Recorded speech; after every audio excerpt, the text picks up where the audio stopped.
கர்த்தரும் இரட்சகரும் மீட்பருமாயிருக்கிற ஆண்டவர் இயேசு கிறிஸ்துவின் நாமத்தில் யாவருக்கும் அன்பின் வாழ்த்துக்கள். தேவன் தாமே ஒருவரையும் அதிகமாய் மகிமையான நன்மைகளை செய்து ஆசீர்வதிப்பாராக. இந்த நாளுக்குரிய தியான வசனம் எஸ்தரின் புஸ்தகம் 1வது அதிகாரம் அதன் 20வது வசனம். எல்லா ஸ்திரீகளும் தங்கள் புருஷரை கனம் பண்ணுவார்கள் என்றான் என்று சொல்லப்படுகிறது.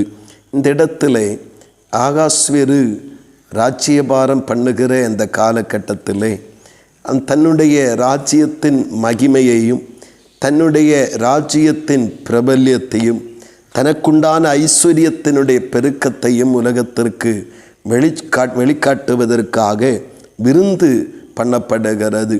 அதே போல அவருடைய மனைவியாக இருக்கிற வஸ்தியும் விருந்து பண்ணுகிறார். ராஜா தன்னுடைய அந்த விருந்து நாட்களிலே தன்னுடைய அந்த ஐஸ்வர்யத்தின் சம்பத்தின் அந்த மகிமையை ஜனங்களுக்கு காட்ட விரும்பினதுமல்லாமல் தன்னுடைய மனைவியினுடைய அழகையும் அவளுடைய அந்த மகிமையையும் ஜனங்களுக்கு காட்ட விரும்பினார்.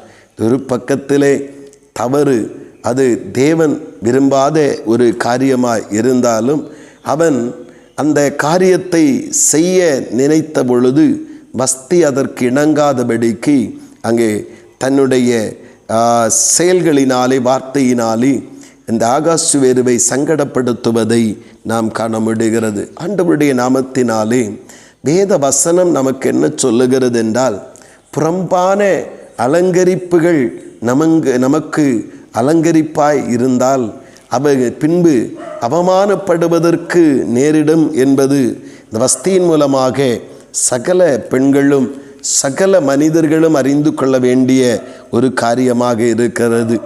நம் வெளிக்காட்ட வேண்டியது கர்த்தர் நமக்கு கொடுத்த அழகையோ பண பெருமைகளையோ அந்தஸ்துகளையோ அல்ல.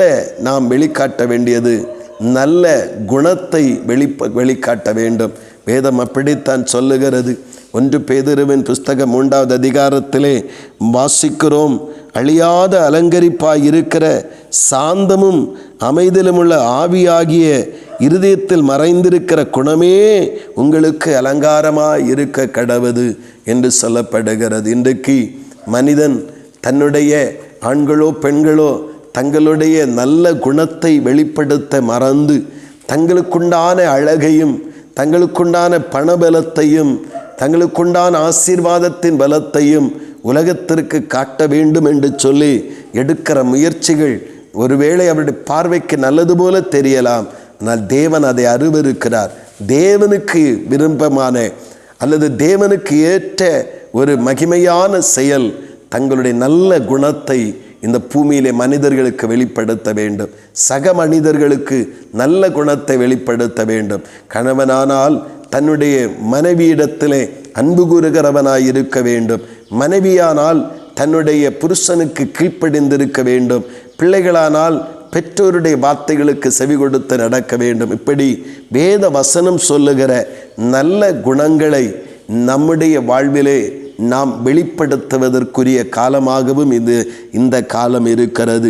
நாம் நல்ல குணங்களை வெளிப்படுத்துவதற்கு பதிலாக அழகையும் அந்தஸ்தையும் பணத்தையும் நம்முடைய பதவிகளையும் உலகத்திற்கு வெளிப்பாட்டுவோம் என்றால் இந்த வஸ்தியைப் போல தள்ளப்படுவதற்கும் வீழ்ந்து போவதற்கும் அது ஏதுவாக மாறிவிடும். தேவனும் இந்த உலகமும் எதிர்பார்க்கிற காரியம் தேவ பிள்ளைகளாகிய நம்மிடத்தில் இருந்து நல்ல குணங்கள் வெளிப்பட வேண்டும். தேவ அன்பு வெளிப்பட வேண்டும். மன்னிக்கிற சுபாவம் வெளிப்பட வேண்டும். சாந்தம் வெளிப்பட வேண்டும். அமைதல் வெளிப்பட வேண்டும். பொறுமை வெளிப்பட வேண்டும். காத்திருக்குதல் சகித்தல் வெளிப்பட வேண்டும். இப்படி நல்ல குணங்கள் வெளிப்படுமானால் அது நம்மையும் காத்துக்கொள்ள முடியும்.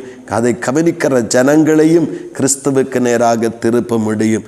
நாட்களிலே நம்மிடத்திலிருந்து தேவன் விரும்புகிற நல்ல குணங்கள் வெளிப்படட்டும். நம்முடைய அந்தஸ்துகளை வெளிப்படுத்துவதற்கு ஏதுவான களமல்ல இது. நம்முடைய குணத்தை வெளிப்படுத்துவதற்கான காலம் இது. இதை உணர்ந்து செயல்படுவோம். நம்மையும் கர்த்தர் பலப்படுத்துவாராக. ஆமேன், ஆமேன். செபிப்போம். அன்பின் பரலோக பிதாவே, நல்ல இந்த காலை நேரத்திற்காக ஸ்தோத்திரப்பா.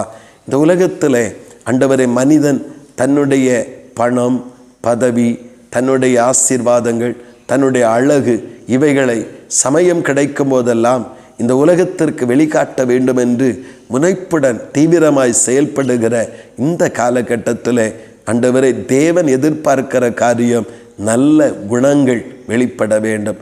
ஆவிக்குரிய பண்புகள், ஆவிக்குரிய கனிகள் வெளிப்பட வேண்டும். அதுதான் அது வெளிப்படுத்துகிறவர்களுக்கும் அதை காண்கிறவர்களுக்கும் பிரோச்சனம் உண்டாகும்படி இருக்கும் என்பதை கர்த்தர் எங்களுக்கு இந்த வசனத்தின் மூலமாய் ஒன்று கூட தெளிவுபடுத்தி இருக்கிறீரப்பா. நாங்கள் புறம்பான அலங்கரிப்பை காட்டி இந்த உலகத்துக்கு வஞ்சகத்திற்கு நேராய் விட்டுவிடாதபடி எங்களுடைய குணங்களை நாங்கள் அலங்காரமாய் வெளிப்படுத்தி, குணங்களை நாங்கள் இந்த உலகத்திற்கு நல்ல தெய்வீக பண்புகளை, தெய்வீக குணங்களை வெளிப்படுத்தி ஜனங்களை தேவனுக்கு நேராக இழுத்து கொள்ளுகிற அந்த நல்ல மனப்பக்குவத்தை தாரும். அப்படியே நீங்கள் செய்கிறபடியாய் ஸ்தோத்திரம், இறங்குகிறபடியாய் ஸ்தோத்திரம். இயேசு கிறிஸ்துவின் மூலம் செபிக்கிறோம் ஜீவனுள்ள நல்ல பிதாவே. ஆமேன், ஆமேன்.